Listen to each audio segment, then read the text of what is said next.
Hey, tonight we're diving into the real Wild West. Not the Hollywood version with its heroic cowboys and dramatic showdowns, but the gritty, dangerous reality where survival was never guaranteed. You might think you're tough enough to handle it, but trust me, there's a reason they called it wild. If you're enjoying these stories, I'd really appreciate a quick like or even a subscribe. It helps more than you know. I'm always curious where you all are listening from, so drop a comment with your location and what time it is there. Love seeing our little global community connect through these stories. Now, dim the lights, maybe turn on a fan for that soft background hum, and let's ease into tonight's journey together. We're going to explore why you might not survive even a single day in the untamed American frontier. Congratulations, you've just woken up in the American Wild West of the 1870s. The good news, you're about to experience a legendary chapter of history firsthand. The bad news, your chances of survival just dropped dramatically. The first challenge hits you before you even open your eyes. The smell, not the earthy, pleasant aroma of nature you might expect, but something far more pungent. The stench of unwashed bodies, animal droppings, and what might possibly be raw sewage hanging heavy in the air. You see, bathing wasn't exactly a priority in the Wild West. Most settlers considered a thorough wash a monthly luxury, and that's being generous. Some went entire winters without a proper bath. Water, was precious out here, and using it to clean yourself seemed wasteful when you needed it for drinking and cooking. As you drag yourself from your bed, which is likely just a straw-filled mattress crawling with bedbugs, you realise how every muscle in your body aches. Life in the 1870s frontier involved constant physical labour from dawn until dusk. There were no weekends off, no vacations, and certainly no ergonomic considerations. Whether you were a farmer, miner, or ranch hand, your body was your primary tool, used until it broke down. You might think you work hard in your modern life, but frontier labour was something entirely different, backbreaking work that left even the strongest people permanently hunched and arthritic by their 30s. Imagine spending 14 hours ploughing fields, hauling water, chopping wood, or working deep underground in a mine shaft. No wonder the average lifespan was only about 35 years. Standing on the dusty floor, you notice the chill in the air. If it's winter, your cabin might be 20 degrees below freezing inside. If you had a fireplace, you'd have let it burn down overnight to save precious fuel. Good luck finding central heating or thermal underwear in this century. And if it's summer, well, get ready to sweat through every article of clothing you own. There was no escaping the elements in the Wild West. Speaking of clothing, forget comfort. Men typically owned maybe 2 sets of clothes, rough canvas or denim pants and cotton shirts that chafed against the skin. Women wore multiple layers regardless of the temperature, chemises, corsets, petticoats and long dresses that dragged in the dirt. Everything was scratchy, ill-fitting and rarely cleaned. Those fancy outfits you've seen in Western movies? Pure fiction for the average person. Your stomach growls, reminding you it's time for breakfast. Hope you like beans, biscuits and coffee, possibly for every meal. The Wild West diet was monotonous and nutritionally deficient. Fresh fruits and vegetables were seasonal luxuries. Meat, when available, was often preserved with salt or smoke because refrigeration didn't exist. Scurvy, a disease caused by vitamin C deficiency, when your gums bleed and your teeth fall out, was common among settlers despite being easily preventable with modern knowledge. You might think the coffee would at least be good. Cowboys always seem to have a pot brewing in the movies, but what you're served barely resembles what you'd recognise as coffee. It's typically boiled to within an inch of its life, bitter beyond belief, and might include crushed eggshells or even salt to reduce the bitterness. Still, the caffeine would help you face the day, so you drink it without complaint. Before heading outside, you might want to check your shoes for scorpions or snakes that could have sought shelter during the night. It wasn't uncommon for frontier folks to shake out their boots each morning, a habit born from painful experience. One wrong move, and you could be facing a venomous bite miles from any medical help. Stepping outside your cabin, you're immediately aware of how exposed you are. The vast landscape of the American frontier was breathtaking, sure, but it was also unforgiving. Extreme weather could appear with little warning. Blizzards, tornadoes, flash floods, or drought could all mean death for the unprepared. The sky might be clear now, but that could change in minutes. If you've settled in a frontier town, you might think civilization offers some protection. In some ways, that's true. In others, it just presents different dangers. Towns in the Wild West were hotbeds of disease. Without proper sewage systems or understanding of germ theory, illnesses spread rapidly through communities. Cholera, typhoid, smallpox, diphtheria, and tuberculosis were constant threats. An outbreak could wipe out half a town in weeks. Speaking of towns, let's say you decide to visit one today. As you approach, you notice there's a distinct lack of the organised layout you might expect. Many Western towns grew haphazardly, with buildings constructed wherever convenient, often without proper planning or infrastructure. The streets aren't paved, but are instead dirt tracks that transform into mud pits when it rains and dust bowls when it's dry. The smell hits you again, stronger now. Horse manure is everywhere because horses are the main transportation. There are no street cleaners or sanitation departments. In some towns, the accumulated waste could be knee-deep in heavily trafficked areas. Flies swarm around you and you realise why disease spreads so easily here. As you walk down the main street, you pass the saloon, likely one of the busiest establishments in town. Contrary to Hollywood depictions, saloons weren't glamorous places with swinging doors and piano players. Most were crude, one-room affairs with rough plank bars and basic furniture. The liquor served wasn't fine whiskey aged in oak barrels, but raw alcohol often mixed with tobacco juice, pepper, turpentine, or even gunpowder to give it extra kick. A single drink could blind you if you were unlucky. The saloon represents another deadly aspect of frontier life: violence. These establishments were frequently sites of deadly confrontations, not because of formal duels or showdowns, but because of drunken arguments that escalated quickly in a heavily armed society. The romanticized gunfights of Western movies were rare. Most violence was impulsive, messy, and over trivial matters. Speaking of being armed, you'll notice almost everyone carries a weapon of some kind, but not for the reasons you might think. While personal protection was certainly a factor, weapons were primarily tools for hunting, protection from wildlife, and sometimes for signaling. The constant threat from bears, wolves, cougars, and venomous snakes made going unarmed foolish, especially when travelling between settlements. You might be surprised to learn that many frontier towns actually had strict gun control laws. Places like Dodge City, Kansas, and Tombstone, Arizona required visitors to surrender their firearms when entering town limits. The famous gunfight at the OK Corral actually started because the Clanton gang refused to comply with Tombstone's weapons ordinance. Despite what you've seen in movies, quick-draw duels in the middle of the street were exceedingly rare. Most shootings were ambushes or happened during robberies. The skilled gunslinger facing off against an opponent at high noon is largely a Hollywood invention. Real frontier violence was typically sudden, chaotic, and lacked any sense of honor or fairness. As you continue your walk, you pass the local doctor's office. Medical care in the 1870s frontier would horrify you. Most doctors had little or no formal training. Surgical procedures were performed without anesthesia beyond whiskey or morphine, and sterilization was virtually unknown. Something as simple as an infected cut could lead to amputation or death.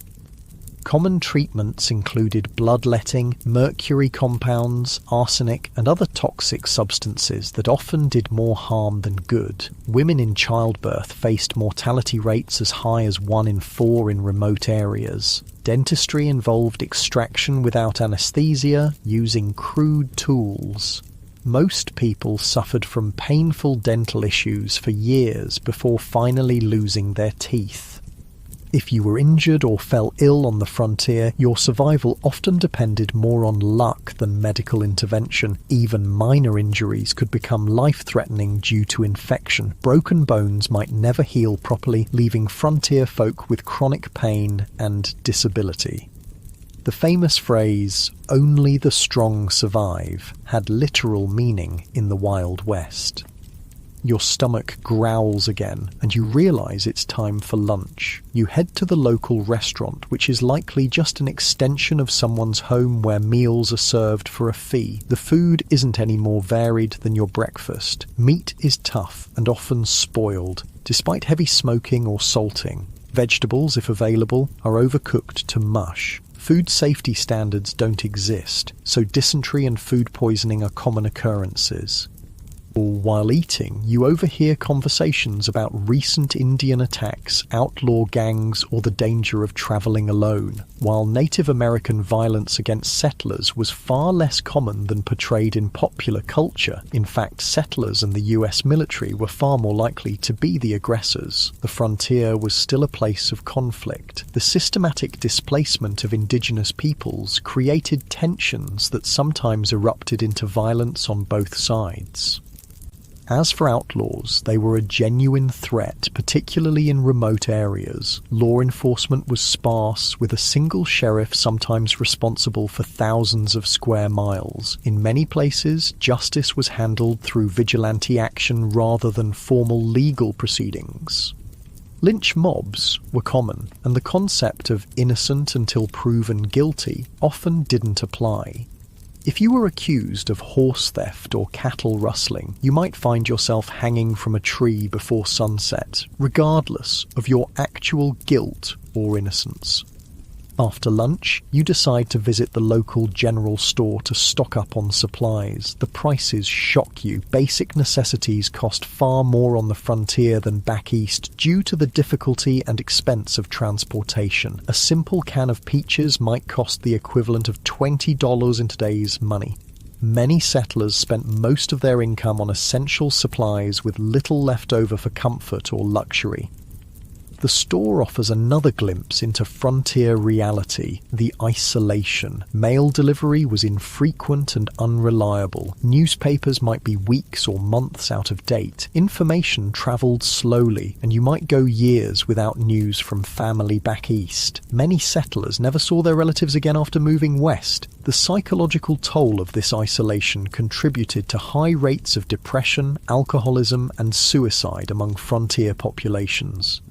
As the afternoon wears on, you notice dark clouds gathering on the horizon. Weather on the frontier wasn't just uncomfortable, it could be deadly. Without modern forecasting, storms arrived with little warning. Blizzards could strand travellers, leading to freezing deaths.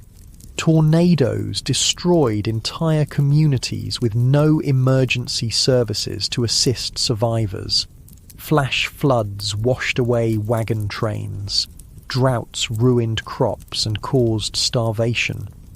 If you were lucky enough to have a proper home, it provided minimal protection. Most frontier dwellings were hastily constructed from whatever materials were available. Sod houses on the plains, log cabins in forested regions, or simple wooden structures in towns. None were particularly effective against extreme weather. Winter temperatures inside could drop below freezing. Summer heat was often unbearable, especially in attics or upper floors where many people slept. As the storm approaches, you decide to head back to your cabin before it hits. On the way, you pass a group of men heading to work at the local mine. Mining was one of the deadliest professions on the frontier. Underground cave-ins, toxic gas exposure, explosions from improperly handled blasting powder, and machinery accidents claimed countless lives. Miners also suffered from long-term health issues like black lung from coal dust or mercury poisoning from gold processing. Even if you avoided mining, few frontier occupations were safe. Farming involved dangerous equipment with no safety features. Ranching meant working with unpredictable animals weighing hundreds of pounds. Logging had one of the highest fatality rates of any profession. Whatever you did to make a living, your risk of serious injury or death was exponentially higher than in the modern world. You make it back to your cabin just as the rain begins to fall. The roof leaks in several places, and you place buckets to catch the water. This is a good opportunity to refill your drinking water, as clean water was scarce and precious. Many frontier settlers drank from the same sources used for washing and watering livestock, leading to waterborne illnesses that could quickly turn fatal. As you sit in your leaky cabin listening to the rain, you reflect on how different reality is from the romanticized version of the Wild West. There were no heroes or villains, just people struggling to survive in incredibly harsh conditions. The fact that anyone made it through is testament to human resilience and determination. Night falls early as you have no electricity. Candles and oil lamps provide minimal illumination, and you're careful with them. Fire was a constant danger in frontier homes. A single spark could mean losing everything, with no fire department to call for help. Many towns burned to the ground at least once in their history. You prepare for bed, exhausted from just one day in the Wild West. Your muscles ache, your stomach is unsettled from the unfamiliar food, and your mind is overwhelmed by the constant vigilance required to stay alive. As you drift off to sleep, you wonder if you'll make it through tomorrow, or if you'll become just another statistic in the dangerous story of the American frontier. The wind howls outside your cabin, a haunting reminder of how small and vulnerable humans are against the vastness of the untamed wilderness. Tomorrow, if you're lucky enough to see it, will bring all these challenges again, along with new ones you haven't yet imagined. In the Wild West, survival was never guaranteed. It was earned day by day, hour by hour, through hardship most modern people can scarcely comprehend. The morning light filters through the cracks in your cabin walls, waking you from a restless sleep. Your body aches from the hard mattress, but there's no time to linger. The Wild West waits for no one. As you rise, you remember yesterday's harsh introduction to frontier life and wonder what new challenges today will bring. Let's say you decide to leave town today to travel across the frontier. Whether you're heading to another settlement, joining a wagon train west, or simply exploring, travel in the 1870s was an entirely different experience than what you're used to. The good news is that by this time, the Transcontinental Railroad had been completed, connecting the east and west coasts of America. The bad news? Unless you were relatively wealthy or travelling between major cities, you probably couldn't afford to use it. Most frontier folks travelled by horse, wagon, or simply on foot. If you owned a horse, consider yourself fortunate. Horses were expensive to buy and maintain, putting them out of reach for many settlers. A good horse might cost the equivalent of several months' wages. Then you needed saddles, bridles, feed, and veterinary care, though veterinary care often meant shooting the animal if it broke a leg or developed certain illnesses. Riding itself was no pleasure cruise. Saddles in the 1870s weren't designed for comfort, but for function. Hours in the saddle left even experienced riders with blisters and aching muscles. And if your horse spooked at a snake or sudden noise, which happened frequently, you could easily be thrown, potentially suffering broken bones or worse miles from any help. If you couldn't afford a horse, you might travel by wagon. Forget the romantic image of pioneers cheerfully rolling across pristine prairies. Wagon travel was brutally uncomfortable. The vehicles had no suspension system beyond the slight give in wooden wheels, meaning you felt every rock, rut, and hole in the trail. The constant jarring caused wagon sickness, similar to seasickness, leaving travellers nauseous and miserable. Roads, if they existed at all, were typically just dirt tracks carved by previous travellers. After rain, they became muddy quagmires where wagons could sink axle deep. During dry periods, the dust was so thick you could barely breathe or see. Wagons frequently broke down, with wheels cracking or axles snapping miles from the nearest settlement. Let's say you've decided to journey all the way to California or Oregon. you've joined a wagon train heading west on the famous Oregon Trail. This 2,000-mile journey was one of the most perilous undertakings of the 19th century. Of the approximately 400,000 people who attempted it between the 1840s and 1860s, an estimated 1 in 10 didn't survive. The Oregon Trail was sometimes called the nation's longest graveyard. Some historians estimate that an average of 10-15 people died for every mile of the trail. Think about that. A grave every 350 feet or so for 2,000 miles. The trail was lined with makeshift crosses and stone markers, many without names, as families were forced to bury loved ones and continue their journey. Disease was the #1 killer on the Oregon Trail. Cholera, a bacterial infection spread through contaminated water, was particularly devastating. This horrible illness, caused severe diarrhea and vomiting, draining the body of fluids so quickly that a person could be healthy at breakfast and dead by dinner. There was no effective treatment available. Wagon trains would sometimes lose dozens of people in a single cholera outbreak. Other diseases like dysentery, typhoid, and mountain fever claimed countless lives. Children were especially vulnerable, with many families losing multiple children during the journey. Medical care was rudimentary at best, often consisting of folk remedies that did little to help and sometimes made conditions worse. Crossing rivers presented another deadly challenge. Wagons weren't designed to float, but pioneers had to cross numerous rivers on their journey west. Some had ferries or fords, but many required the wagon to be floated across like a makeshift boat. Wagons frequently capsized in these crossings, drowning people and livestock and destroying precious supplies. The Platte, Columbia, and Snake Rivers claimed hundreds of lives during the migration period. Contrary to popular belief, attacks by Native Americans were relatively rare. Most tribes were actually helpful to migrants, offering supplies, guidance, and assistance with river crossings. The majority of violent deaths on the trail came from accidents, being crushed by wagon wheels, drowning, or being kicked by draft animals. Firearms accidents were shockingly common, as most travelers were inexperienced with weapons but carried them for hunting and protection.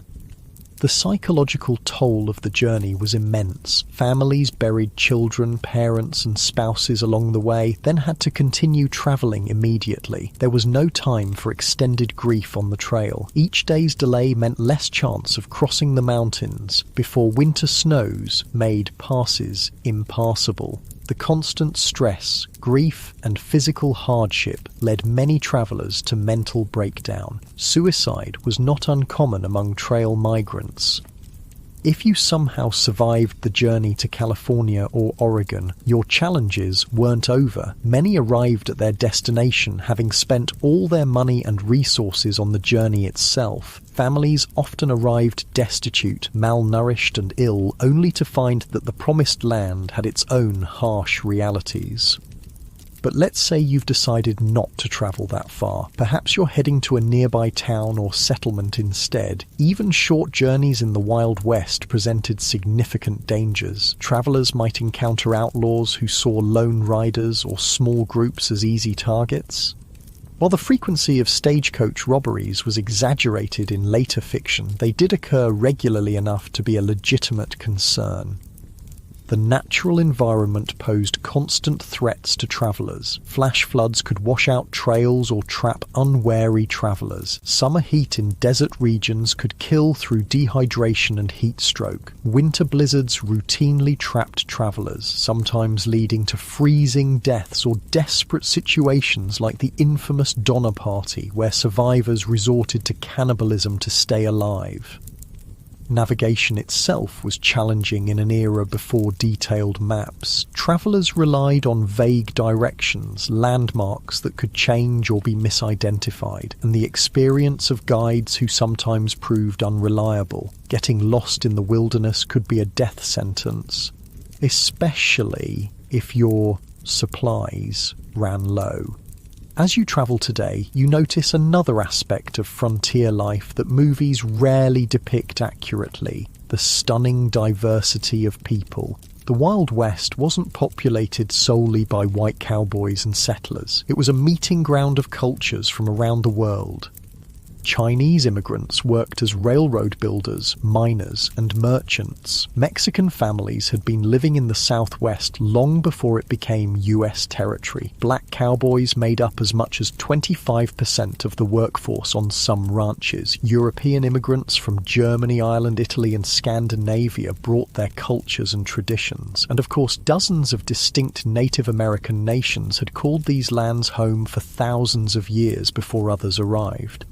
This diversity, however, didn't mean equality or harmony. Racial violence was a common feature of frontier life. Chinese railroad workers faced brutal discrimination and were often forced to take the most dangerous jobs for lower pay than white workers. Mexican landowners frequently saw their property seized through legal manipulation or outright theft after the Mexican-American War. Black Americans who moved west hoping to escape Southern discrimination often found frontier racism just as entrenched, if different in form. Despite their crucial contributions to ranching, mining, and building frontier communities, they were frequently excluded from economic opportunities and social acceptance. For Native Americans, the expansion of white settlement was nothing short of catastrophic. The indigenous population of North America, once numbering perhaps 15 million people, had been reduced to fewer than 300,000 by 1900. Disease, warfare, forced relocation, and the deliberate destruction of their food sources, particularly the buffalo, decimated numerous tribes and nations. US government policies systematically pushed Native Americans from their traditional lands onto reservations, often in areas with poor soil and few resources. Treaties were regularly broken when valuable resources were discovered on reservation lands. Native children were taken from their families and placed in boarding schools designed to erase their cultural identity, operating under the philosophy of kill the Indian, save the man. The romanticized cowboys versus Indians narratives of later films grossly misrepresented the complex interactions between settlers and indigenous peoples. Many native nations initially tried to accommodate newcomers and adapt to changing circumstances. Violence typically erupted after repeated treaty violations, encroachment on tribal lands, or deliberate provocations. As you continue your journey, you ponder another group whose experience differed markedly from Hollywood depictions: women on the frontier. Far from the helpless damsels or schoolmarms of Western movies, frontier women performed incredibly demanding physical labour while navigating restrictive social expectations. On homesteads and farms, women not only handled traditional domestic duties like cooking, cleaning, childcare and making clothing, but also worked in the fields, tended livestock and defended the home when necessary. Their workday typically started before dawn and ended well after dark, with few, if any, days of rest. A frontier woman might need to plough fields in the morning, deliver a neighbour's baby at midday, fight off predators threatening the livestock in the afternoon, and still prepare meals and care for her own children throughout. Many women became widows young due to the dangerous nature of frontier life and had to manage farms or businesses alone while raising children. Despite their essential contributions, women had few legal rights. In most territories and states, they couldn't vote, own property independently if married, or have custody of their children in the event of divorce. Domestic violence was considered a private matter, with little legal recourse available to victims. For unmarried women, options were severely limited. Teaching was one of the few respectable professions, though female teachers were paid significantly less than their male counterparts, and were often expected to resign upon marriage. Some women found economic independence through running boarding houses, working as nurses, or establishing millinery or dressmaking businesses. Then there were the soiled doves, prostitutes who worked in frontier brothels and saloons. While later mythology romanticized these women, the reality was typically grim. Many entered the profession out of economic desperation after being widowed or abandoned. Physical abuse, Drug addiction and venereal disease were common hazards of the work. Even those who managed to earn substantial money found themselves socially ostracized and unable to transition to more respectable positions. Some women did find greater freedom on the frontier than they might have back east. The shortage of women in Western territories gave them more marriage options and sometimes better treatment as communities competed to attract and keep female residents. A few territories like Wyoming and Utah granted women voting rights decades before the 19th Amendment, recognizing their essential contributions to frontier development. As the day wears on and you continue travelling, you might wonder about law enforcement in this supposedly lawless land. The reality was complex and varied widely by location. Major cities and towns typically had some form of organised law enforcement, but vast rural areas had minimal, if any, official protection. County sheriffs were elected officials responsible for maintaining order across sometimes enormous territories. A single sheriff might be the only law enforcement for thousands of square miles, making regular patrols impossible. They relied heavily on deputizing ordinary citizens during emergencies, creating posses to pursue criminals or respond to violence. Town marshals handled law enforcement within town limits, sometimes with a few deputies in larger settlements. These positions were often dangerous and poorly paid, attracting a mix of dedicated public servants and those who enjoyed the power the badge provided. Some famous lawmen, like Wyatt Earp, moved between legitimate law enforcement and more questionable enterprises throughout their careers. Federal marshals had jurisdiction throughout territories and states but were few in number. They typically focused on major crimes like counterfeiting, mail robbery, or offences involving multiple jurisdictions. The legendary U.S. Marshals of Western movies, single-handedly bringing law to lawless towns, were largely fictional creations. In many remote areas, justice was handled through informal community action rather than official legal processes. Vigilante groups formed to address perceived threats when formal law enforcement was absent or ineffective. Sometimes these groups maintained basic order, but they could easily become vehicles for prejudice, personal vendettas, or mob violence.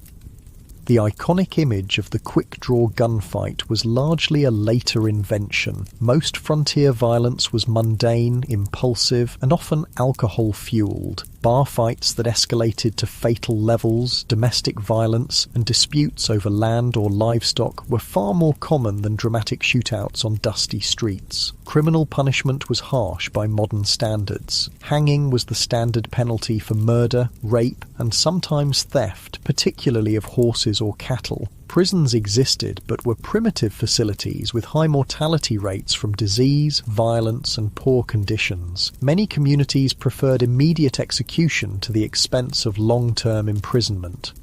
As evening approaches, you decide to seek shelter for the night. If you're lucky, you might find a town with a hotel or boarding house. Don't expect luxury. Frontier accommodations were basic at best. A typical hotel room would have a simple bed, possibly infested with bed bugs, a washstand with a pitcher and basin, and perhaps a chair. Bathroom facilities would be an outhouse in the back, shared by all guests. Privacy was minimal, with thin walls allowing you to hear your neighbours' every movement and conversation. In busier establishments, you might even share a bed with a stranger, a common practice to maximise capacity during busy periods. The sheets might not have been changed for previous guests, and lighting would be limited to candles or oil lamps. A night's lodging would cost between 25 cents and $1, depending on the establishment's quality and location. This represented a significant expense for many travellers, equivalent to several hours' wages for an average worker. Many chose to sleep in stables, barns, or simply under the stars to save money, despite the additional risks these options presented.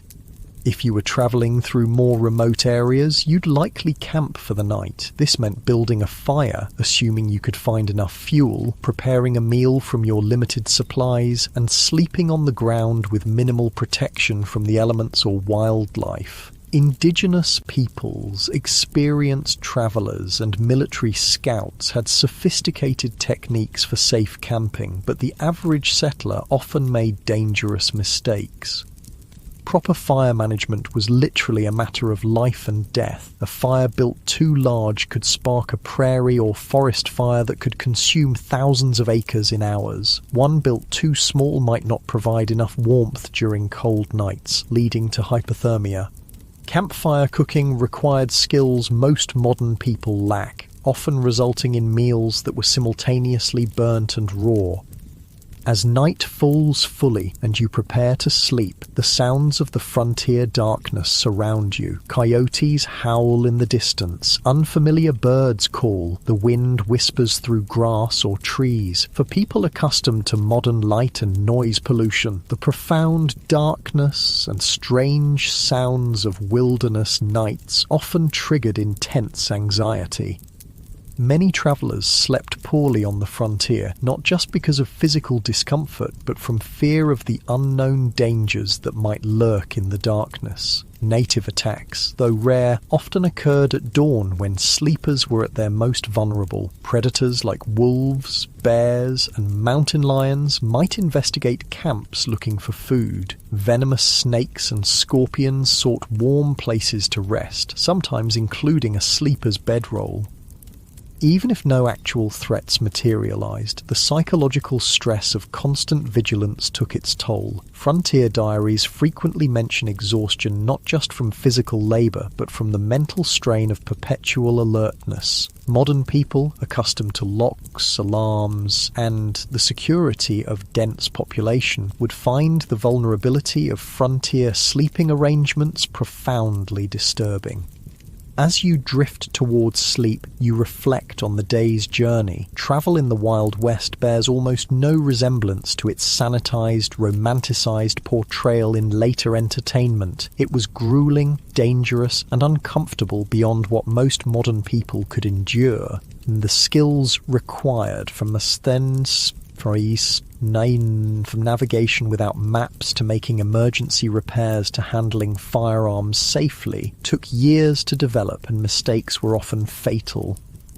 The darkness deepens and the sounds of night creatures grow louder. Tomorrow will bring new challenges if you survive the night. Perhaps you'll reach your destination, or perhaps you'll become just another unmarked grave along the trail. One more statistic in the perilous story of westward expansion. The Wild West forgave no weakness and offered no second chances. Every day survived was a victory against overwhelming odds. The new day dawns on the frontier, and you've somehow survived the night, a victory in itself in the Wild West. As you rub the sleep from your eyes and stretch your aching muscles, you contemplate what direction your frontier experience might take today. Perhaps you'll try your luck in one of the booming mining towns where fortunes are supposedly made overnight. You've heard stories of the California gold rush, the Nevada silver strikes, and the Colorado mining booms. Tales of ordinary men finding nuggets the size of chicken eggs and becoming wealthy overnight have drawn hundreds of thousands west. What these stories don't mention are the brutal realities awaiting those who chase mineral dreams. Let's say you decide to try your hand at mining. What would that actually entail? First, you'd need to stake a claim, which means finding unclaimed land with potential mineral deposits, increasingly difficult by the 1870s, as the easiest and richest areas were claimed years earlier. If you were lucky enough to find a promising spot, you'd need to register your claim at the nearest government office and pay the required fees, which could be substantial.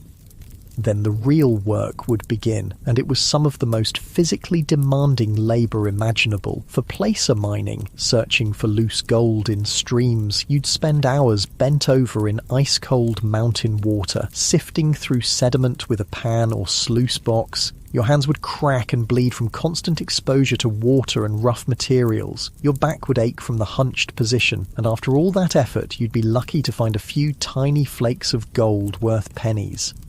If you ventured into hard rock mining, digging for veins of ore in the mountains, the dangers multiplied exponentially. Tunneling into unstable rock without modern safety equipment or engineering knowledge led to frequent cave-ins that crushed miners where they stood. Poorly ventilated shafts filled with toxic gases like carbon monoxide, odorless but deadly, suffocating miners who had no warning of the danger.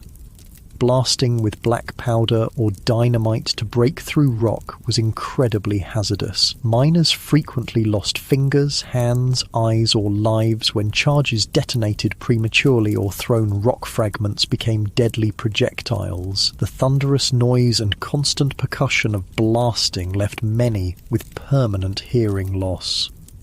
Even if you avoided immediate catastrophes, the long-term health effects were devastating. Miners constantly inhaled fine rock dust, leading to silicosis, a painful lung disease that slowly suffocated its victims. Mercury used in gold processing caused neurological damage, tremors, and mental deterioration. Those working in copper or lead mines absorbed toxic metals that accumulated in their bodies, causing chronic illness and early death. The mining industry of the 1870s had virtually no safety regulations or oversight. Mine owners prioritized profit over worker welfare, and injuries were considered an expected part of the job. Medical care for injured miners was minimal and often ineffective. A serious injury typically meant the end of a miner's career and livelihood, with no disability support or workers' compensation available. For all these risks and hardships, what was the likely reward? Despite the mythology of the lucky prospector, the vast majority of miners barely earned subsistence wages. By the 1870s, most worked for large mining companies rather than independently, earning $2 to $3 for a grueling 10 to 12-hour day.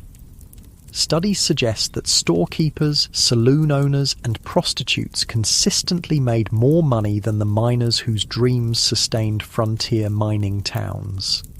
Speaking of mining towns, they were notoriously rough places. Imagine a community composed primarily of young, single men engaged in dangerous work with few women, families, or civilizing institutions. Alcohol consumption was astronomical. The average mining camp resident consumed several times more alcohol than the typical American today. Violence was commonplace, with fights, stabbings, and shootings occurring regularly.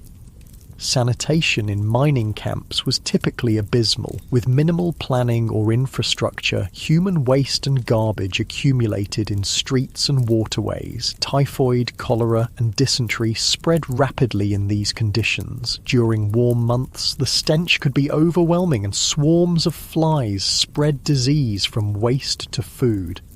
If you managed to find valuable ore, you faced the challenge of converting it to cash. Banking in the Wild West was primitive and often predatory. Many mining towns had no banks at all, forcing miners to carry gold dust or ore, making them targets for theft. Some saloons and general stores offered to buy gold, but frequently at rates far below actual value, taking advantage of miners' limited options.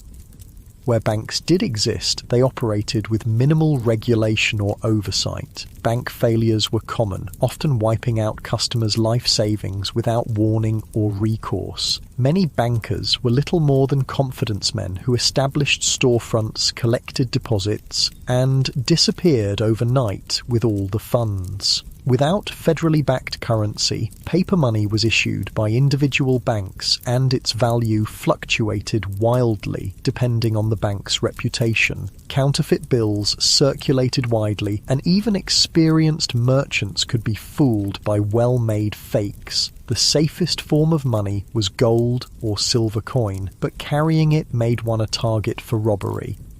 Perhaps, after considering the dangers and disappointments of mining, you decide to try your hand at ranching instead. The cattle industry was booming in the 1870s, with demand for beef in eastern cities creating opportunities on the frontier. Surely this would be a healthier, more profitable venture. Ranching did indeed avoid some of the worst health hazards of mining, but it introduced its own unique dangers and hardships. Starting a ranch required significant capital. Land, livestock, equipment and buildings all represented major investments. Many aspiring ranchers went deeply into debt purchasing these necessities, betting their future on favourable weather and market conditions. Nature often had other plans. Droughts could wither grazing lands and dry up crucial water sources, forcing ranchers to either watch their cattle starve or sell at devastating losses. Harsh winters could kill entire herds, as happened in the infamous Great Die-Up of 1886 to 1887, when up to 90% of cattle on northern ranges froze or starved to death during unusually severe weather. Disease could sweep through herds, wiping out a rancher's investment overnight. Texas fever, anthrax, and other infectious diseases had no effective treatments in the 1870s. Predators like wolves and cougars took a constant toll on livestock, particularly vulnerable calves. Poisonous plants, quicksand, and injuries further reduced herds. The iconic cattle drives, moving herds hundreds of miles to railroad shipping points, were not romantic adventures, but grueling, dangerous undertakings. Cowboys, not the glamorous figures of later films, but typically young, poorly paid labourers, worked 20-hour days during drives, catching brief naps in the saddle as they moved thousands of animals across difficult terrain. These drives faced constant threats. River crossings could turn deadly in minutes if animals panicked, creating deadly pile-ups that drowned cattle and cowboys alike. Stampedes, which could be triggered by something as simple as a lightning strike or a snapping twig, turned thousands of 1,500-pound animals into an unstoppable destructive force. Cowboys caught in stampedes were often trampled to death. The cowboy's life was far from the freedom portrayed in Western mythology. They typically earned about $30 per month for exhausting, dangerous work. Most were very young men, often teenagers, from poor backgrounds with few other options. A significant percentage were black, Mexican, or mixed-race individuals facing discrimination that limited their opportunities elsewhere. Their diet on the trail consisted mainly of beans, salt pork, and biscuits, with minimal fresh food. Medical care was limited to whatever the trail cook might know about folk remedies. Injuries, common in such dangerous work, often went untreated until they became life-threatening. Many cowboys died young from injuries, exposure, or violence. Perhaps ranching doesn't appeal after all. What about farming? Surely growing food, the most fundamental of human activities, would offer a more stable and less dangerous way of life on the frontier. The Homestead Act of 1862 had opened vast areas of the West to settlement, offering 160 acres free to anyone who would live on and improve the land for 5 years. This seemed like an incredible opportunity, a chance for people with little money to become landowners and build independent livelihoods. The reality proved far more challenging than the promise. First, 160 acres might sound substantial, but in the arid regions that comprised much of the available land, it was often insufficient to support a family. Traditional eastern farming methods failed in these environments, where rainfall was a fraction of what pioneers were accustomed to. Many settlers had no knowledge of dry farming techniques needed for success in these regions. Starting a frontier farm required tremendous physical labour. The first task was building shelter, typically a sod house on the treeless plains, constructed by cutting and stacking dense prairie turf. These soddies were dark, damp dwellings that leaked when it rained, harboured insects and snakes, and crumbled without constant maintenance. Then came the back-breaking work of breaking the land for planting. Prairie sod, held together by dense grass roots that had developed over centuries, was extraordinarily difficult to plough with the equipment available to most settlers. It could take a year or more just to prepare a few acres for planting. The work was so physically demanding that it permanently damaged many farmers' bodies. Once crops were planted, farmers faced threats from every direction. Drought could wither plants before harvest, torrential rains could wash away seedlings or flood fields, early frost could kill crops just before harvest, grasshoppers descended in biblical swarms, consuming everything green in their path and sometimes even eating the handles of tools left in fields. Disease affected frontier farmers as it did everyone else, but with particularly devastating consequences. With no hired help and little community support, a family's illness during crucial planting or harvesting periods could mean the difference between survival and starvation. Women often continued working the fields while heavily pregnant or just days after giving birth, risking their health because the work simply couldn't wait. Farm accidents were common and often fatal. Homemade tools broke and caused injuries. Animals panicked and trampled their handlers. Even successful harvests could turn deadly. Numerous farmers died when they fell into grain storage bins and suffocated in the loose grain, or when poorly constructed storage buildings collapsed under the weight of their contents. The isolation of frontier farms took a heavy psychological toll. Neighbours might be miles away, visited only occasionally. Women in particular suffered from this isolation, some going months without speaking to anyone outside their immediate family. Depression, anxiety, and what was then called prairie madness affected many settlers, sometimes leading to abandonment of homesteads or suicide. For those who persevered through these challenges and actually produced crops, economic obstacles remained. Transportation to markets was difficult and expensive. Without refrigeration, perishable products had to be sold quickly or preserved. Large agricultural corporations and railroad companies used their influence to keep crop prices low and transportation costs high, squeezing independent farmers from both directions. By the 1870s, another option was emerging on the frontier, working for wages in the growing towns and industries. Perhaps this offered a safer, more stable path than the high-risk ventures of mining, ranching, or farming. Wage labour did avoid some of the worst physical dangers and financial risks of independent enterprises, but introduced its own hardships. Industrial safety standards were virtually non-existent. Workers in frontier factories, mills, and workshops suffered horrific injuries from unguarded machinery. Construction workers built increasingly tall structures without harnesses or safety equipment, leading to frequent fatal falls.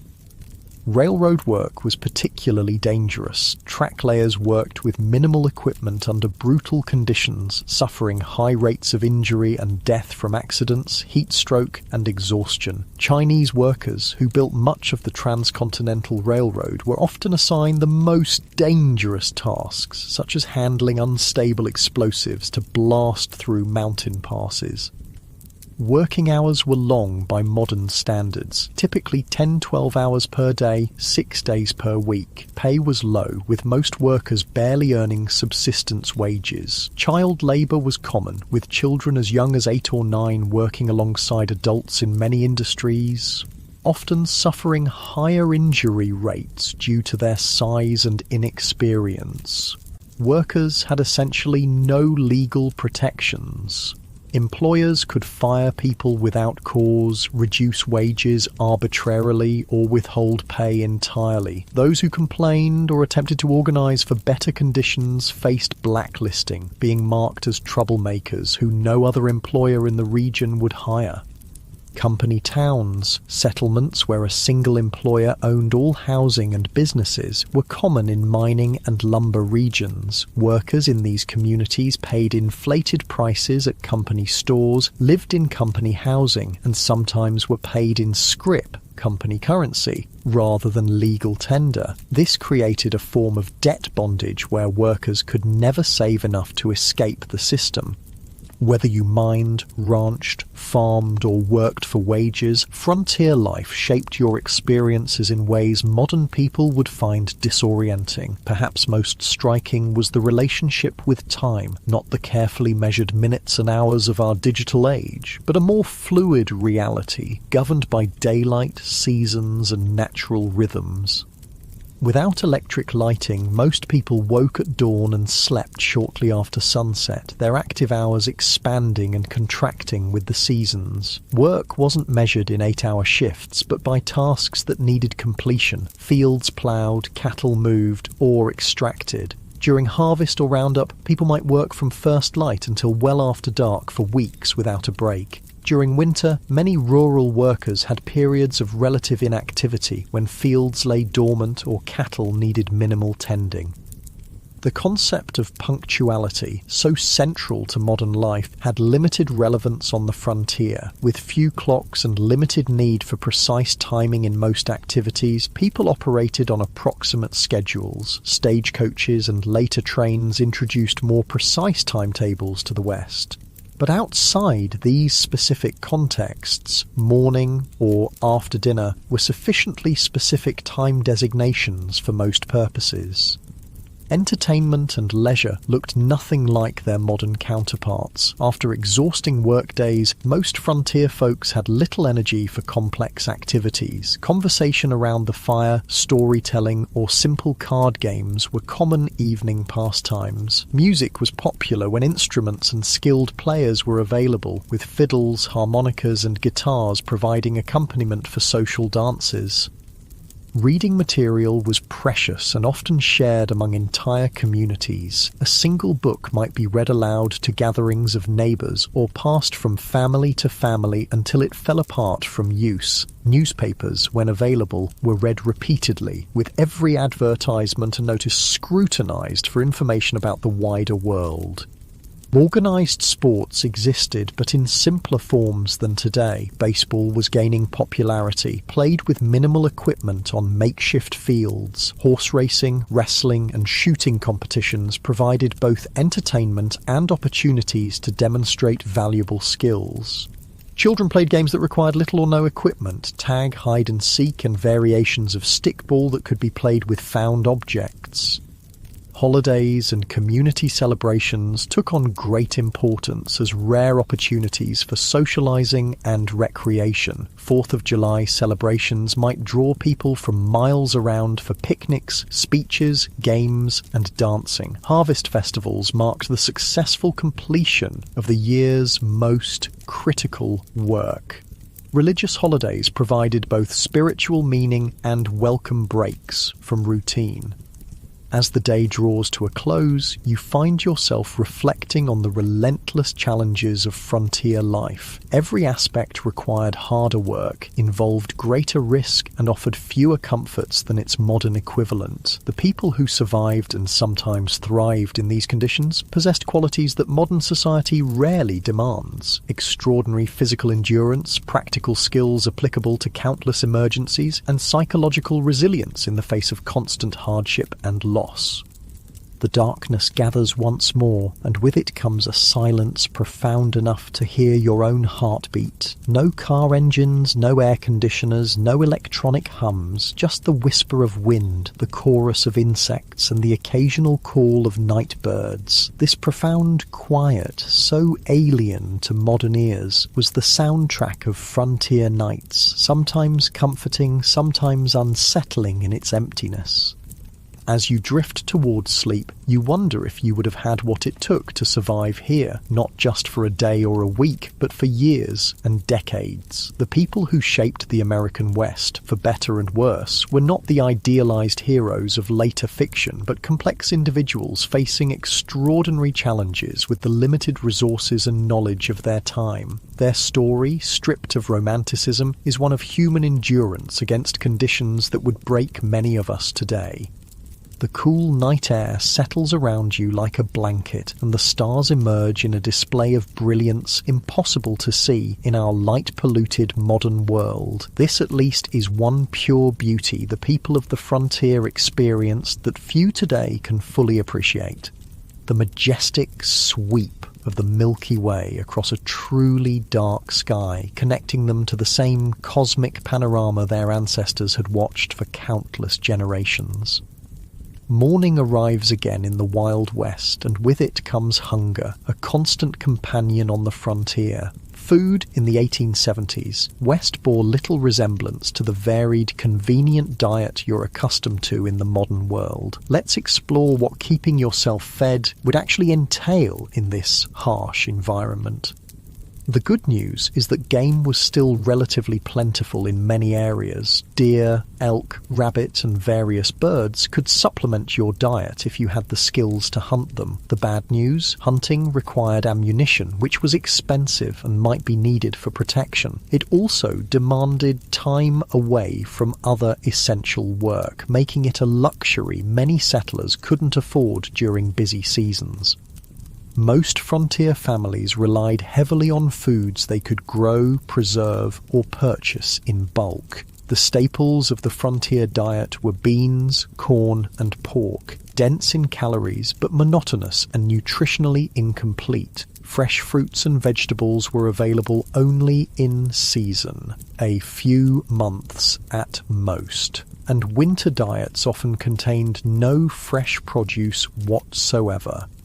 This lack of dietary variety led to widespread nutritional deficiencies. Scurvy, caused by vitamin C deficiency, was common during winter and early spring when no fresh produce was available. The symptoms, bleeding gums, loosening teeth, joint pain, and eventually death, were well known but difficult to prevent with available resources. Other deficiency diseases affected growth in children and caused various chronic health problems in adults.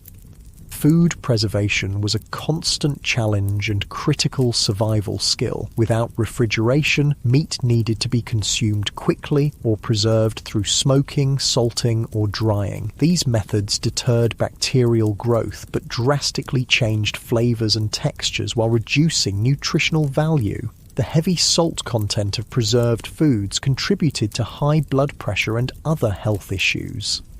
Women spent enormous amounts of time preserving food when it was abundant for use during scarce periods. Vegetables were pickled in vinegar or fermented. Fruits were dried or preserved with sugar if available. Root vegetables might be stored in root cellars, underground spaces that maintained cool temperatures. These preservation efforts were not optional activities, but essential survival work that could determine whether a family would eat during winter.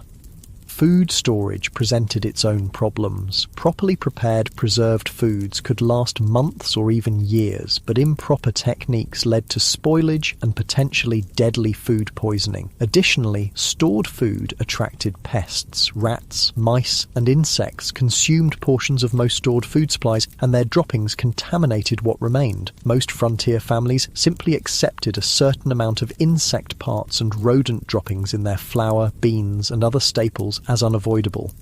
Cooking itself was far more labour-intensive than modern people can easily comprehend. Meals were prepared over open hearths or wood-burning stoves that required constant attention and fuel. In wood-scarce prairie regions, women and children might spend hours gathering buffalo chips, dried manure, or twisted grass to burn as cooking fuel. Water had to be hauled from wells or streams, often hundreds of pounds per day for cooking, cleaning, and drinking.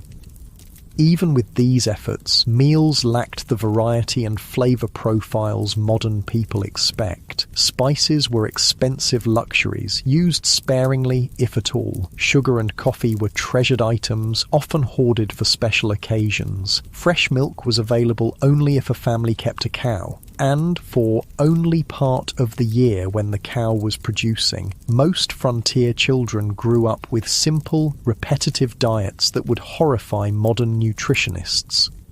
Interestingly, despite these limitations, obesity was rare on the frontier. The combination of limited food supplies, minimal sugar consumption, and constant physical labour kept most people lean. However, this leanness wasn't necessarily healthy. Many frontier folk suffered from malnutrition even when they had sufficient calories to sustain their work. Beyond basic survival needs like food, frontier life presented unique challenges for families raising children. If you had been born in the Wild West, rather than just visiting it, your childhood would have been dramatically different from modern experiences.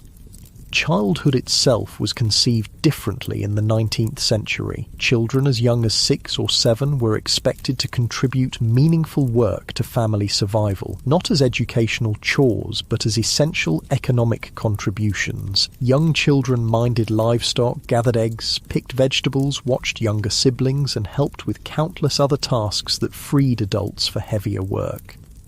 By age 10 or 12, most frontier children worked alongside adults at nearly adult capacity. Boys followed fathers into fields, barns, or workshops, learning skills through direct participation rather than formal instruction. Girls worked with mothers, learning the complex domestic skills necessary for frontier homemaking. Not simple housekeeping, but the production of essential goods like clothing, preserved food, candles, and soap. This early adulthood extended to other areas of life. Children were not sheltered from the harsh realities around them. They witnessed births, deaths, slaughtering of animals, and the sometimes violent conflicts of frontier communities. They were expected to understand and adapt to these realities rather than being protected from them. Education, as modern people understand it, was limited and inconsistent on the frontier. In established towns, schools might operate for a few months each year, typically during winter when agricultural work was minimal. One teacher, often barely educated themselves, might be responsible for students ranging from 5 to 17 years old, all studying in a single room. Physical conditions in these schools were challenging. Buildings were poorly insulated, leading to freezing conditions in winter and stifling heat in warmer months. Supplies were minimal, perhaps a few shared textbooks, slates for writing that had to be constantly erased and reused, and minimal paper that was treated as a precious resource. Corporal punishment was the standard disciplinary approach, with whippings or beatings administered for infractions as minor as whispering or failing to memorize assigned material. In more remote areas, formal schooling might not exist at all. Some families conducted home education using whatever books were available, but many frontier children received only the most basic literacy and calculation skills, if that. Their education focused instead on practical knowledge, how to predict weather, track animals, prepare soil for planting, treat common injuries, and perform the countless other tasks essential for survival. Child mortality remained devastatingly high throughout the frontier period. Approximately 1 in 4 children died before reaching adulthood, with the highest risk in the first 5 years of life. Diseases that modern medicine easily prevents or treats, measles, diphtheria, scarlet fever, whooping cough, routinely killed or permanently disabled young children. Accidents claimed many more, as child safety was a foreign concept in an era where survival demanded risk-taking. The psychological impact of this mortality on both children and parents is difficult for modern people to comprehend. Most children grew up watching siblings die. Parents expected to lose children and often gave the same name to a subsequent child if an older sibling died young. A practice that seems strange today, but reflected the different relationship with mortality in an era when death was an everyday presence. Perhaps nothing illustrates the gulf between frontier and modern life more clearly than approaches to health and medicine. If you became ill or injured in the 1870s West, your experience would bear almost no resemblance to modern healthcare. The first difference would be the absence of professional medical care in most situations. Doctors were scarce, with many communities having none at all. Those who did practice on the frontier often had minimal training, perhaps a brief apprenticeship or a few months at a medical college. Their knowledge reflected medical science of the era, which still relied heavily on theories like humoral balance that had more in common with medieval medicine than modern practice. Without access to professional care, most health issues were addressed through home remedies and folk medicine. Every community had people, usually women, known for their healing skills, drawing on traditions brought from various cultures. Some of these treatments, particularly herbal remedies, had genuine medicinal properties, but many were ineffective or actively harmful. Common medical treatments of the era included bloodletting, which weakened already ill patients, purgatives that caused severe diarrhea, supposedly to expel bad humours, and poultices of various substances applied to wounds, some of which introduced infection rather than preventing it. Laudanum, a tincture of opium, was widely used for pain, leading to addiction in many cases. Mercury compounds were prescribed for numerous conditions despite their toxicity. Even when treatments had some validity, impure medications caused problems. Without pharmaceutical regulations or standardization, commercially sold medicines varied wildly in potency and often contained dangerous contaminants. Many patent medicines marketed as cure-alls contained primarily alcohol, providing temporary relief through intoxication rather than addressing underlying conditions. Surgery in frontier conditions was particularly horrific. Without effective anesthesia, beyond alcohol, whiskey or opium, patients endured excruciating pain during procedures. Sterilization was unknown or inconsistently practiced, leading to rampant post-surgical infections. Amputation was the standard treatment for serious limb injuries, performed with saws and knives that might be wiped clean but never properly sterilized. Childbirth represented perhaps the starkest contrast between frontier and modern medical experiences. Women typically gave birth at home, attended by a midwife if one was available, or female relatives if not. Without prenatal care, many complications weren't identified until labour was underway. Breech births, hemorrhage and other emergencies that modern medicine handles routinely often resulted in the death of mother, child, or both. Maternal mortality rates on the frontier were approximately 1 death per 100 births, more than 100 times higher than in developed countries today. Many women approached each pregnancy knowing it might be their last experience in life. Men's diaries and letters from the period frequently mention the heartbreaking reality of raising children alone after losing wives in childbirth. The combined impact of inadequate nutrition, constant physical strain, minimal preventive care, and primitive treatment options meant that frontier populations experienced health outcomes more similar to developing nations today than to modern America. Life expectancy at birth was under 40 years, with those surviving childhood likely to suffer chronic health problems by their 50s if they lived that long. Beyond these material hardships, frontier life imposed a form of isolation and disconnection that modern people, accustomed to instant global communication, would find almost unbearable. This isolation shaped frontier psychology and culture in profound ways.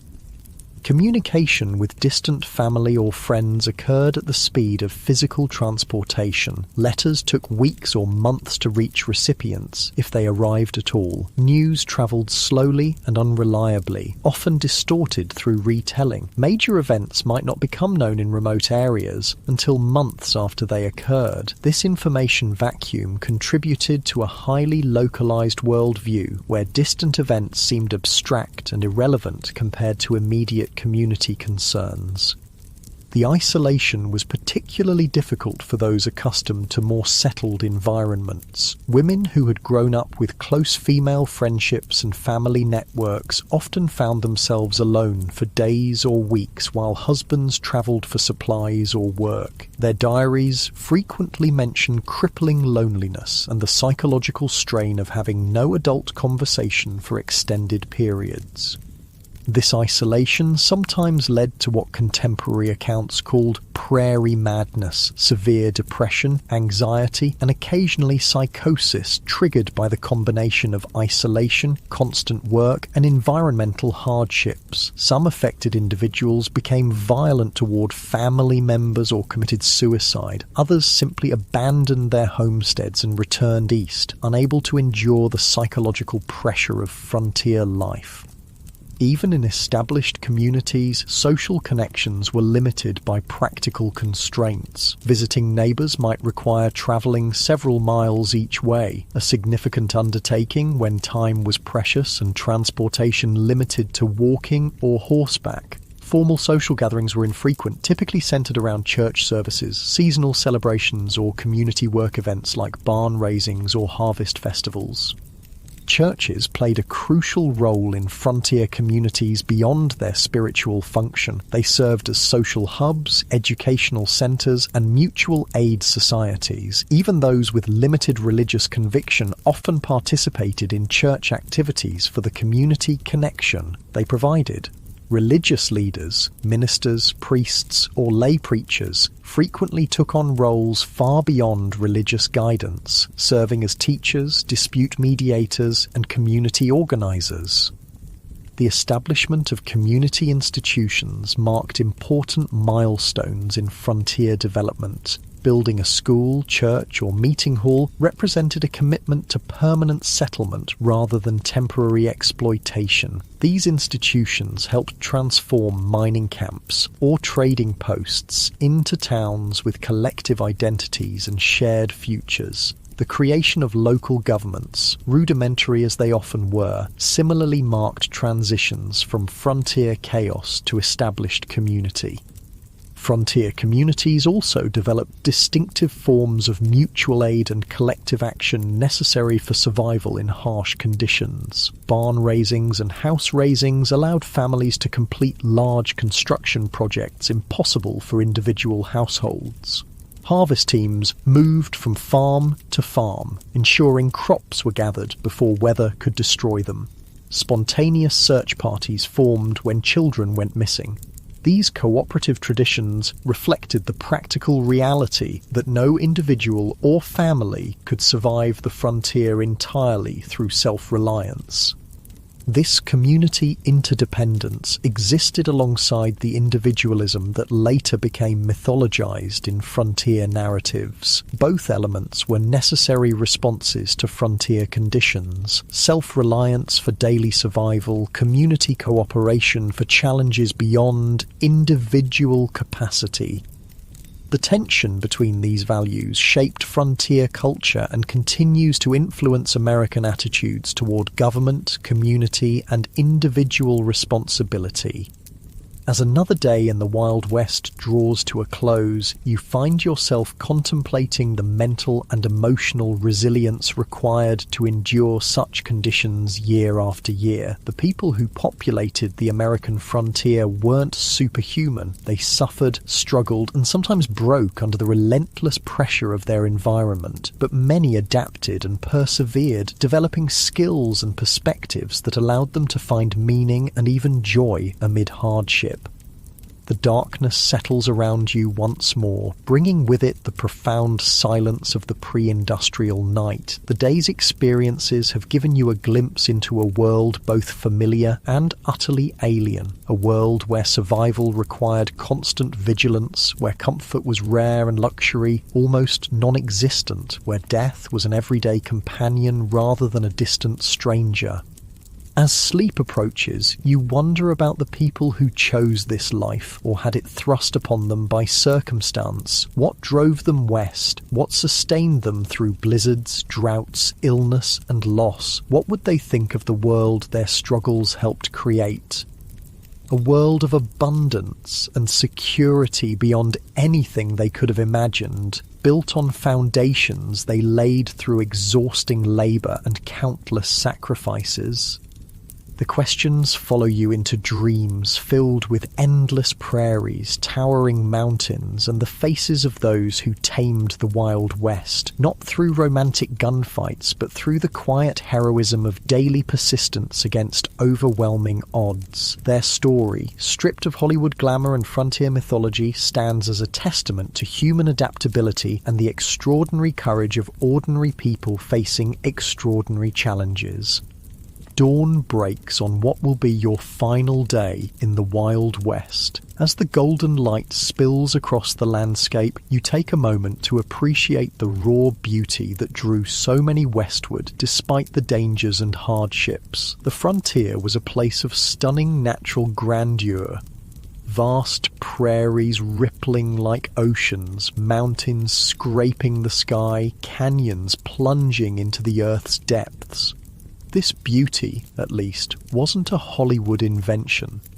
But even this relationship with the natural world differed profoundly from modern environmental perspectives. The frontier mentality viewed nature primarily as a resource to be conquered and exploited rather than preserved or protected. Timber was cut without consideration for regeneration. Game was hunted to the edge of extinction in many regions. Streams were diverted, polluted, or destroyed for mining operations with no thought for downstream consequences. The near extinction of the American bison, buffalo, stands as perhaps the starkest example of this exploitative approach. In the 1700s, an estimated 60 million bison roamed North America. By 1884, fewer than 1,000 remained. This devastation wasn't simply the result of hunting for food or hides, though that played a part. It was also deliberate policy, encouraged by the US government as a way to deprive Plains Indian tribes of their primary resource, forcing them onto reservations. General Philip Sheridan, a key military leader in the Plains Indian Wars, reportedly stated, "Let them kill, skin and sell until the buffalo is exterminated. It is the only way to bring lasting peace and allow civilization to advance." Whether or not he actually spoke these exact words, they accurately reflect government policy of the era. The destruction of the buffalo herds was environmental warfare designed to break indigenous resistance by eliminating their way of life. For Native American nations across the West, the expansion of white settlement represented an apocalypse, not just physical displacement, but the collapse of economic systems, spiritual practices, and cultural identities tied to specific landscapes and resources. While early interactions sometimes involved trade and cooperation, by the 1870s most indigenous groups faced stark choices: confinement on reservations, continued resistance against overwhelming odds, or cultural assimilation. The reservation system itself represented a form of cultural genocide. Native children were forcibly removed from families and sent to boarding schools designed to kill the Indian and save the man, as Captain Richard H. Pratt, founder of the Carlisle Indian Industrial School, infamously stated. These children had their hair cut short, were forbidden from speaking their languages, practicing their religions, or maintaining their cultural identities. The intergenerational trauma from these policies continues to affect Native communities today. Armed resistance against American expansion almost invariably ended in defeat, though some groups maintained independence longer than others. The Battle of the Little Bighorn in 1876, where combined Lakota, Northern Cheyenne, and Arapaho forces defeated Lieutenant Colonel George Armstrong Custer's 7th Cavalry, represented one of the last major indigenous victories. The subsequent military campaigns against these tribes were marked by increasing brutality, including attacks on villages and the killing of women and children. The tragedy of this cultural collision was heightened by the fact that many native nations had sophisticated agricultural systems, complex governance structures, and rich cultural traditions that could have offered valuable knowledge to European settlers. The different approaches to land use and ownership created fundamental misunderstandings. Many native groups couldn't conceive of owning land any more than one could own the air or stars, making treaty negotiations over territory fundamentally problematic from the start. These cultural conflicts extended beyond native-white relations. The West was extraordinarily diverse, with communities from around the world bringing different languages, religions, customs, and approaches to frontier life. This diversity was both a strength, introducing varied skills and perspectives, and a source of tension in communities struggling with scarce resources and limited infrastructure. Chinese immigrants, who played crucial roles in building the transcontinental railroad and developing mining operations, faced particularly severe discrimination. The Chinese Exclusion Act of 1882, the first major American law restricting immigration based on nationality, grew from anti-Chinese sentiment that had festered for decades in Western territories. Chinese miners were frequently driven from productive claims through violence or unjust application of foreign miners' taxes. Chinese communities in frontier towns often faced riots and mass expulsions when economic conditions deteriorated. Mexican Americans, many of whom had become U.S. citizens through territorial acquisition rather than immigration, similarly faced discrimination and displacement. Despite treaty guarantees protecting property rights following the Mexican-American War, many Mexican landowners saw their holdings taken through legal manipulation, intimidation, or outright fraud. Spanish-derived water rights systems that had functioned effectively for generations were replaced with English common law approaches less suited to arid environments. Even European immigrants found that national and religious identities continued to matter on the frontier. Irish Catholics, German Lutherans, Scandinavian Protestants, Eastern European Jews, each group tended to establish distinct communities and maintained cultural practices from their homelands. These communities provided mutual support, but sometimes became targets for nativist sentiment when economic or social tensions arose. African Americans who moved west after the Civil War hoped to find freedom from Southern oppression, but often encountered different forms of discrimination. Black cowboys, who made up approximately 25% of the workforce on some cattle operations, rarely received recognition in contemporary accounts or later mythology. Black homesteaders established communities in several Western territories, but frequently faced organized resistance from white neighbors and discriminatory application of homestead laws. The collision of these diverse groups, each with their own values, practices, and expectations, created frontier communities far more complex and conflict-ridden than later romantic depictions would suggest. The melting pot metaphor popularized in later American mythology obscured both the persistent cultural distinctiveness of various groups and the power imbalances that determined whose cultures would be preserved and whose would be suppressed. As the day progresses, you find yourself in a frontier town undergoing rapid transformation, a transition happening across the West during the 1870s and 1880s. The initial phase of settlement, characterized by individual prospectors, independent farmers, and small-scale enterprises, was giving way to more organized corporate development of Western resources.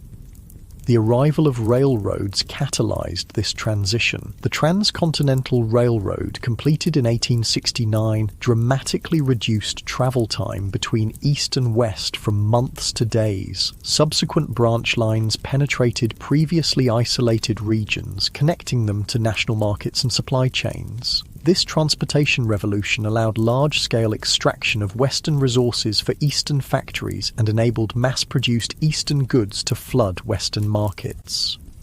These economic connections accelerated the integration of Western regions into national systems, but often disadvantaged small producers. Independent miners couldn't compete with large mining corporations that brought industrial methods and capital investment. Family farms struggled against agricultural enterprises operating on vast acreage. Small ranchers found themselves squeezed by cattle companies with investor backing and political connections. Corporate interests increasingly dominated political as well as economic structures. Railroad companies, mining conglomerates, timber interests, and large landholders exercised enormous influence over territorial and early state governments. Water rights, mineral claims, grazing access, and timber concessions were allocated through processes that typically favoured those with financial and political power rather than small operators or community interests. This transition from frontier to integrated region wasn't simply economic but cultural. The rough-edged mining camp or cattle town gradually acquired institutions that signalled permanence and connection to wider society. Banks, schools, churches, newspapers, theatres and fraternal organisations. Streets were surveyed and sometimes paved. Wooden structures were replaced with brick and stone buildings. Local governments enacted ordinances regulating behaviour that had previously gone ungoverned. For many who had been attracted to the frontier precisely because of its freedom from Eastern constraints, these changes represented unwelcome domestication of the wild spaces they had sought. Some continually moved westward ahead of advancing civilization, seeking new frontiers. Others struggled to adapt to increasing regulation, competition, and social expectations. The mythological end of the frontier, declared in the 1890 census, represented real psychological and cultural challenges for those whose identities were tied to frontier conditions. Part of this transformation involved the taming, or at least management, of frontier violence. The iconic gunfighters and outlaws who would later dominate Western mythology operated in a specific historical window when formal law enforcement was establishing itself against pre-existing systems of personal and community violence. By the 1880s and 1890s, professional police forces and court systems had replaced vigilante justice in most established communities, though remote areas still saw occasional eruptions of frontier-style conflict resolution.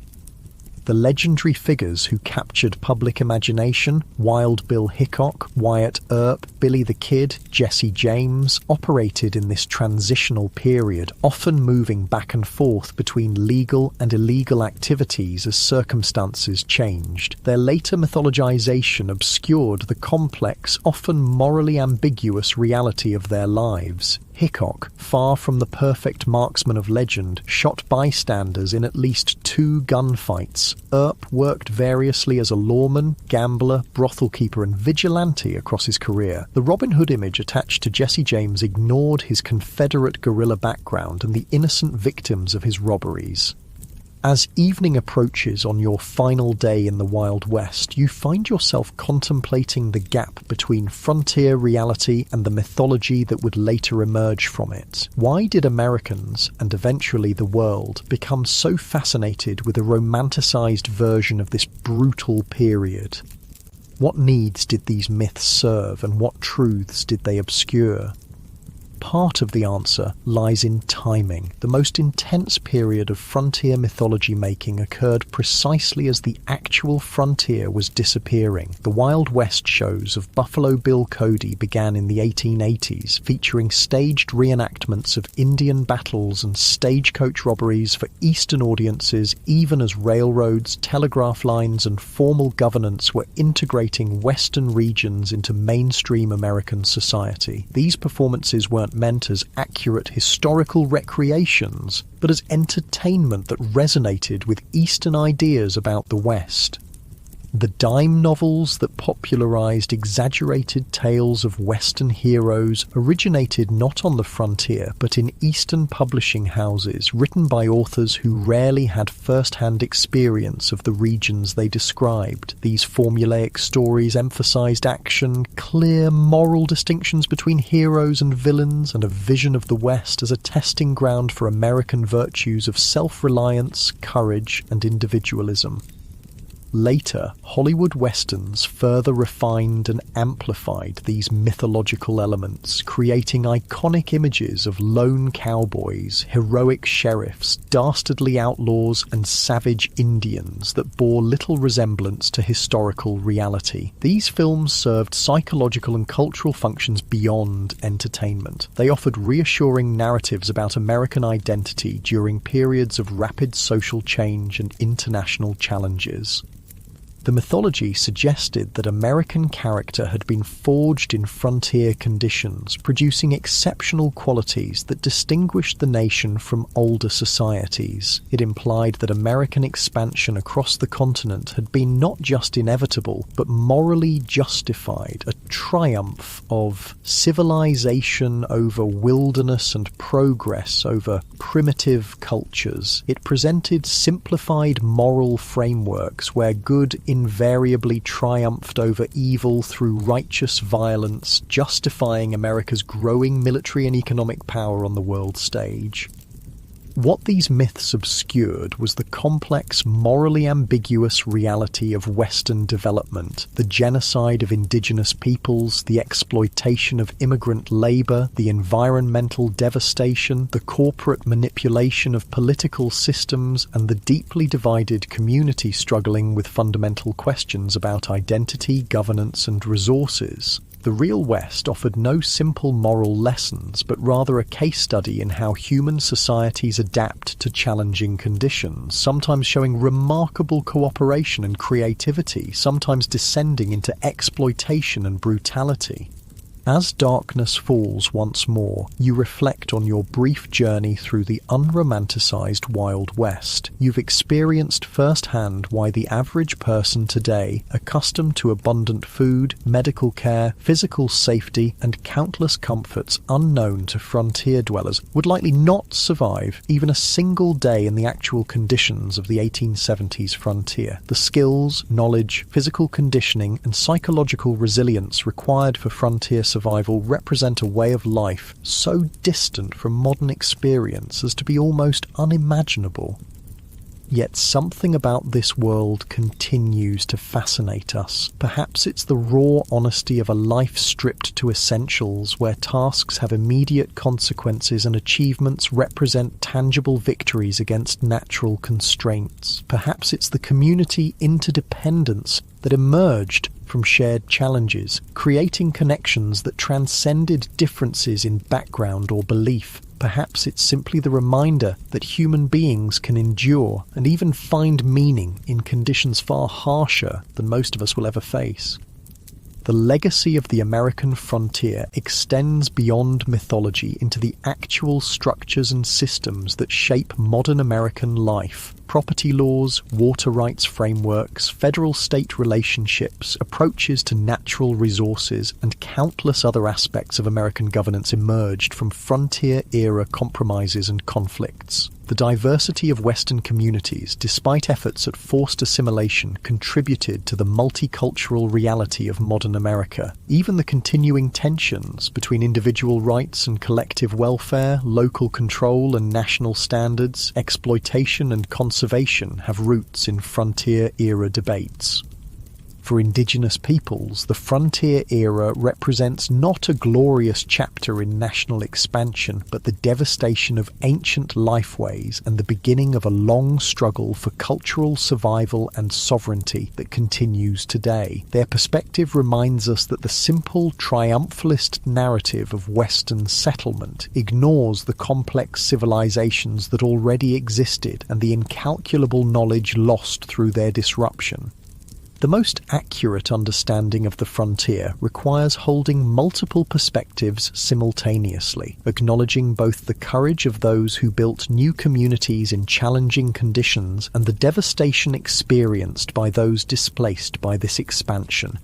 As you drift towards sleep on your final night in the Wild West, the sounds of this earlier America surround you, the whisper of wind through prairie grass, the distant howl of coyotes, perhaps the faint piano notes from a saloon down the street. These sensory experiences at least connected all who lived through this era, regardless of background or circumstance. The vast skies, extreme weather, imposing landscapes, and profound silences shaped everyone who encountered them, creating a shared relationship with the environment even amid cultural conflicts. Tomorrow, you'll return to your own time, carrying with you a deeper understanding of this pivotal period in American history. You'll never again see a Western film or read a frontier novel without recognizing the sanitized, simplified version of a complex reality. You'll appreciate the extraordinary comfort and security of modern life achieved through technological advances unimaginable to frontier dwellers. You might find yourself more aware of the skills and knowledge lost in the transition to our specialized technology-dependent society, the practical self-sufficiency that allowed frontier people to build, repair, grow, preserve, and create what they needed with minimal outside support. Most importantly, you'll understand that the real story of the American West isn't found in gunfights and gold strikes, but in the daily struggles of ordinary people, men, women, and children of diverse backgrounds, who faced extraordinary challenges with the limited resources available to them. Their story, without Hollywood embellishment, contains enough genuine courage, tragedy, innovation, conflict, cooperation, cruelty, and kindness to fill countless histories. Their legacy lives in the communities they established, the environmental changes they initiated, the cultural patterns they created, and the myths that grew from their experiences. The real Wild West disappeared long ago, transformed by technology, population growth, economic integration, and environmental change into the modern American West of cities, suburbs, highways, and managed landscapes. Yet echoes of frontier experience persist in regional identities, local traditions, land use patterns, and governance structures. The memory of this formative period continues to influence how Americans understand themselves and their nation's development, even as scholars and communities work to replace simplistic mythology with more accurate, inclusive understandings of this complex history. As you finally surrender to sleep, the boundary between past and present seems to blur. The challenges faced by frontier communities, adapting to environmental constraints, managing scarce resources, building functional communities among diverse populations, balancing individual freedom with collective needs, remain relevant in new forms today. Perhaps the greatest legacy of the frontier experience is not a set of answers, but a collection of questions about human adaptation, community formation, and the relationship between people and the natural world, questions each generation must answer anew as circumstances change. The stars shine brilliantly above, the same stars that guided travellers across the prairie, helped farmers time their planting, and gave comfort to homesick immigrants far from familiar landscapes. In this moment of connection across time, you feel a fleeting kinship with those who looked upon these same constellations a century and a half ago, wondering what tomorrow would bring in a world where survival was never guaranteed, but life, in all its harshness and beauty, was experienced with an intensity seldom matched in our more comfortable era. Sleep comes at last, and with it dreams of a West both harsh and magnificent, a place where human vulnerability and resilience were displayed in equal measure, where diverse peoples collided and sometimes cooperated in ways that would shape a nation, and where the daily struggle for existence contained moments of transcendent connection with landscapes of breathtaking grandeur. The real Wild West, stripped of romantic illusion, offers a window into human experience at its most elemental, challenging, frightening, and occasionally sublime.